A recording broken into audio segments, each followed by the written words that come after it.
Nowadays, sir, we are seeing that people are discussing the relation between Pashtuns and the last tribe of Israel.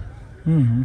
You remain professor for many years, also dean in Peshawar University. You have several books in the literature. What is your opinion about the relation between Pashtuns and the last tribe of Israel? Basically, whenever we think about such questions, first of all, the opinion should not be considered a political thing or something, what you call it, favor or disfavor. Because history is, it cannot be made. And unfortunately, in the case of Pashtuns, the history has been artificially made.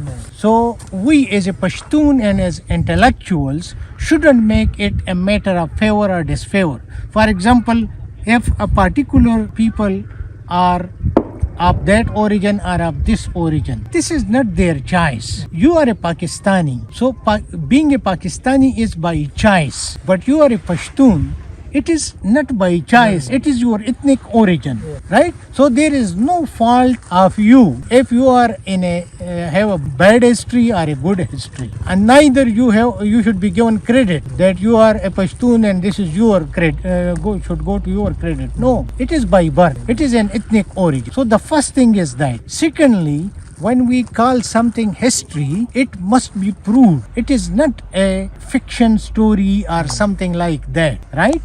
It is not a novel. Yes. It is fact. So the fact come through to us from the past time, either through books or, for example, terracotta. And when we talk of archaeology, that what that represent and what these books say. So when we look into the books, we see that Pashtuns are living in this region from the prehistoric time. Rigved, which is a book in Sanskrit, and it says that in the Bakhtar area of Central Asia, the people were speaking Pashto. In the Kurma Valley, which the historian associate with Kurma, that two tribes are nowadays living there, the Turi tribe and the Bangash tribe. And the Rigved says that a tribe or a set of people took part in the war against the Ryus, who used to be taking care of the elephants' army. Elephants used for the war, and then they used to be in charge of that sort of army.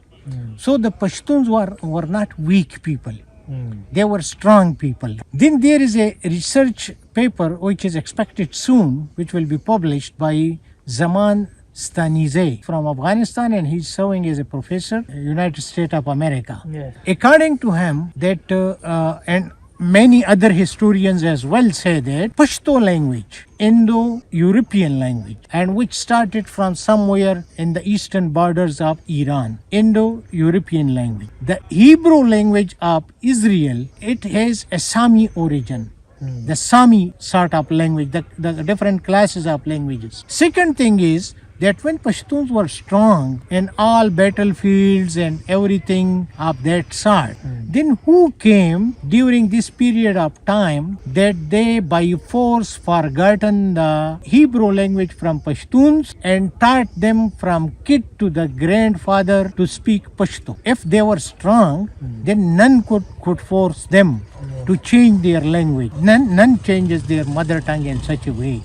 Right? So they were not weak. Thirdly, if, let us say, a force came which was so strong, which forced Pashtuns from kid to the grandfather to forget completely the Hebrew language and start speaking Pashto language, then whose language was Pashto language from the start? This means that Pashtuns were by themselves a nation. They had a mother tongue and they had a culture.